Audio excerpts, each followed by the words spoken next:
This is the Junkman. You're calling into the Junkroom. How's it going? Who is this? Good. My name is Jason Labowitz, and I just want to really tell you how much we appreciate your show and watch your videos. I really enjoy them. I'm actually the president and co-owner of Entertainment Earth, and I just have to say that I just love your content, and I love what you do. Oh, really? Entertainment Earth? That's a good website. Entertainment Earth, yeah. Good website. Well, I think I pre-ordered some things from there. So here's a free plug. Check out Entertainment Earth if you hadn't. But it's not about a plug because I don't want to talk about what we do. I want to talk about what you do. And I'm a vintage Star Wars collector, and of course, there's you can't buy new stuff from the 70s and 80s. So I really like listening to what you have to put out there in your videos and talking about Star Wars, because that's what really I'm passionate about, and we founded the company on. But we obviously sell a lot of new things, but I'm still just a hardcore old Kenner collector, and really love again your content. So thank you very much for putting that out there. But I had a question for you. Yes. And I don't know if I've seen it in your videos. Have you talked a lot about the cardboard play sets, or the cardboard specifically? One of the items that I love is the cardboard backdrop from the Darth Vader TIE Fighter and Slave One reissues. That's an incredibly rare item, and I just, not too many people know about this Kenner item. Yes, that's the backdrop that came with the ships, right? Yeah. That was added later. Right. It's one of my prized finds because it's just such a rare, unique thing, and it's a legitimate Kenner, classic Star Wars item. So I thought, that's really a cool item that's in my collection. That I just love that. Yeah, I don't think I've ever talked about those in the because there's only a few of them, so I don't think I've ever done a whole video on those. But I need to dig into that a little bit more. Just beyond that and the Cloud City playset and all these kind of cardboard dioramas, which didn't have a lot of play value, and none of us really got those as kids because we wanted the plastic ones. But those are some interesting pieces in my collection. Along with, I think you mentioned some of the display cases and the carry cases, and I find those very, very fascinating as well because there was a lot of variation in those, especially the 24-figure cases that I just think those are pretty neat. The artwork is great. Yeah. Those are some of the pieces that I love.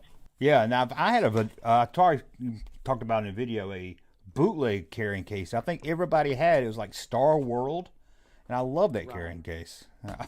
Yeah, that's like that Star case. Yeah, I've seen that. A lot of people are still selling that. I guess on eBay you can still find those. Yeah, they were for a generic, I guess not bootleg, a generic case. Everybody had it. I think they beat a Kenner to the market, I guess, and you see them all over eBay. You see them. The worst carrying case has to be the bandolier strap, though. Yeah, that's yeah. It wasn't also the blast? Wasn't there a blaster carry case as well? There was a rifle, I think it was. The rifle. Yeah, for Return of the Jedi. Yes. And it's still wonderful to as you go and open up my collections and those cases and see all my vintage figures, and it's just still my prized possession to this day. I have access to all kinds of toys, all the new things, but there's just something special about the original Kenner line. And you mentioned some wild finds, but back in the 80s, I was such a collector in 1985. I am one of those people who went to KB and bought a whole bunch of them at 88 cents a piece.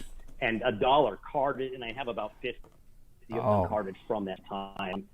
So I just, I look at those and just very proud and happy to enjoy my collection and also now still be in this business today. And really, again, just wanted to thank you for contributing in a meaningful manner and continued good luck with what you do.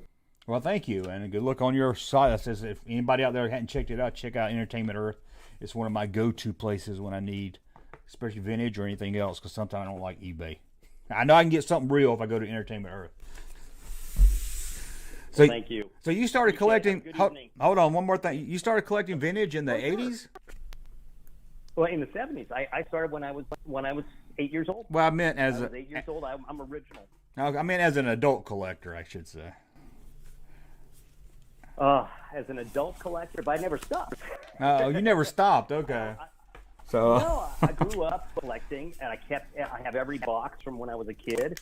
I play with them, but I have all the packs and boxes, and I collected wrestling and Star Trek, and kind of moved on as lines came out. And then in the '90s, when we all knew that Kenner's going to re-release their action figures again, I said, well, I got to get them, but I'm in my 20s at that point. I said, well, how are we going to pull this off? I'm not going to, as you know, it's hard to go to Toys R Us and Kmart's at that time. It was kind of a little strange to hang out in the toy aisles as an adult. So yes, really where the idea of the company came from. Like, I just want to collect them all myself. How can you just send them all to me? and, that's what I want. There you go. Okay, well, I appreciate you calling in. Thank you. Have a good one. You too. Hey, Junkman channel popping though.